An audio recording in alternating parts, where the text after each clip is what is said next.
In this video, I'm going to show you how to disable Windows 10 automatic updates. So first thing, we need to go to Control Panel, click on Start and type Control Panel. And in here, we need to change our view by from categories to large icons. And right here, we need to click on Admin Tools. And in here, we need to double click on Services. Once this window is going to come up, we need to scroll all the way down until we'll see Windows Update. Right here is the Windows Update. We need to double click on it.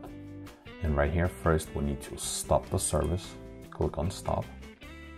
And then right here, Startup Type. It's set to Automatic Delay Start. What we need to do, we need to set to Disable. And then click Apply and OK. And this is disables automatic Windows updates. So if we go back to Start and then we click on Settings, and then right here we click on Windows Updates, and then we check for updates, we get this error message. So it's not letting us to even check for updates, even though I would not recommend disabling Windows updates, because you'll need especially security patches and other Windows features updates.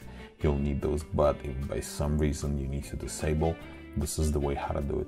And then if you change your mind, we need to go back to Services and then double click on Windows Updates. And then right here, we need to change it to Automatic Delay Start and then click Apply and then OK. And once we do that, we need to right click on it and then click on Start.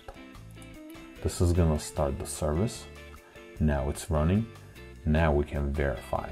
If we click on Start and then click on Settings, Updates and Security, and then again check for updates. And now Windows is actually checking for updates. And it's already found few updates and is downloading them right now.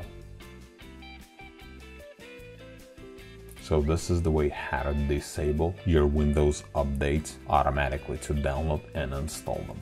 Thanks for watching.